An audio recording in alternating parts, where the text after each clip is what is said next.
तो आज हम एक ऐसे ऐप की बात करने वाले हैं जो भारत के इतने बड़े टेलीकॉम इकोसिस्टम में एक बहुत बड़ी बहस का सेंटर बन गया है। नाम है संचार साथी। देखिए, भारत में 1.2 अरब से भी ज्यादा मोबाइल यूजर्स हैं। ये देश एक डिजिटल पावर हाउस है, जहां स्मार्टफोन अब सिर्फ बात करने के लिए नहीं, बल्कि बैंकिंग से लेकर हेल्थ केयर तक हमारी रोजमर्रा की जिंदगी की एक जरूरत बन चुका है। लेकिन इतनी बड़ी कनेक्टिविटी का एक डार्क साइड भी है। अकेले 2024 में साइबर क्राइम के 20 लाख से ज्यादा मामले सामने आए। सोचें, ये पिछले साल के मुकाबले बहुत बड़ी उछाल है। तो इस डिजिटल क्राइम की लहर से निपटने के लिए भारत सरकार ने संचार साथी नाम का एक ऐप लॉन्च किया। लेकिन इसके लॉन्च होते ही एक बड़ा सवाल खड़ा हो गया कि ये ऐप असल में है क्या? फोन के लिए एक गार्जियन एंजल या फिर हमारी जेब में सरकार का एक जासूस? तो चलिए सबसे पहले फैक्ट्स पर नजर डालते हैं। मतलब ये संचार साथी ऐप असल में है क्या और इसे बनाया क्यों गया था? इसे नागरिकों के लिए एक डिजिटल ढाल, एक शील्ड की तरह पेश किया गया था और इसके कुछ नतीजे भी वाकई में देखने लायक हैं। तो देखिए, ये प्लेटफॉर्म कई बड़े काम के फीचर्स देता है, जैसे CER, जिससे खोए हुए फोन को ब्लॉक कर सकते हैं, या टैफकॉप, जिससे ये पता लगा सकते हैं कि किसी के नाम पर कितने सिम कार्ड चल रहे हैं, और चक्षु पोर्टल भी है, जहां फ्रॉड वाले मैसेज की रिपोर्ट की जा सकती है। और इसके जो नतीजे हैं वो वाकई में काफ़ी इम्प्रेसिव हैं। जब से ये लॉन्च हुआ है, पूरे देश में 42 लाख से ज़्यादा चोरी हुए या खोए हुए डिवाइस को ब्लॉक किया जा चुका है। और बात सिर्फ फ़ोन ब्लॉक करने तक ही नहीं रुकती। इस सिस्टम ने 26 लाख से ज़्यादा फ़ोनों को सफलतापूर्वक ट्रेस भी किया है, जिनमें से 7,23,000 से ज़्यादा फ़ोन उनके असली मालिकों तक वापस भी पहुंचाए जा चुके हैं। और बात सिर्फ फ़ोन की नहीं है, पैसों की भी है। जो सबसे ज़रूरी बात है वो ये है कि इसके फाइनेंशियल फ्रॉड रिस्क इंडिकेटर ने सीधे सीधे करीब 475 करोड़ रुपए के वित्तीय नुकसान को होने से रोका है। तो जब हम इन सारे नंबर्स को एक साथ देखते हैं तो एक बात बिल्कुल साफ हो जाती है। ये सिर्फ एक ऐप नहीं है, बल्कि एक बहुत पावरफुल सिक्योरिटी टूल है जो देश की एक बहुत बड़ी सिस्टमैटिक प्रॉब्लम को एड्रेस कर रहा है।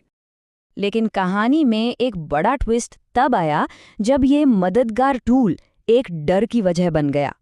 लोगों को लगने लगा कि कहीं ये निगरानी का एक जरिया तो नहीं है।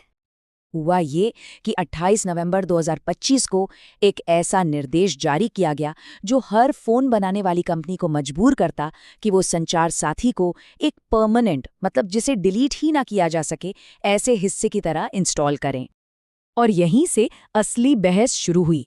प्राइवेसी के लिए काम करने वालों और टेक एक्सपर्ट्स ने फौरन ये बात पकड़ ली कि ऐप जो परमिशन मांग रहा था वो उसके बताए गए कामों से कहीं ज्यादा थी।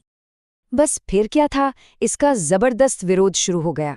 क्रिटिक्स और ऑपोजिशन के नेताओं ने इसे मास सर्वेलेंस यानी बड़े पैमाने पर निगरानी की तरफ एक कदम बताया। डर ये था कि बैकडोर अपडेट्स के जरिए इसकी डेटा जमा करने की पावर को और भी बढ़ाया जा सकता है।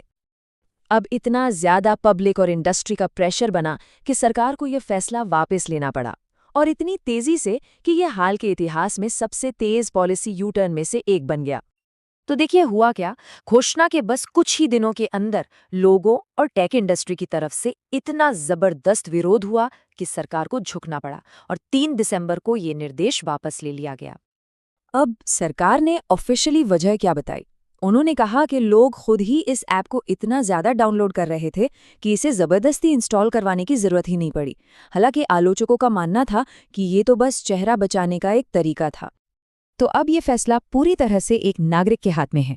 मतलब इस पावरफुल टूल का इस्तेमाल कैसे किया जाए और साथ ही अपनी प्राइवेसी का भी ध्यान कैसे रखा जाए, दोनों के बीच संतुलन कैसे बने।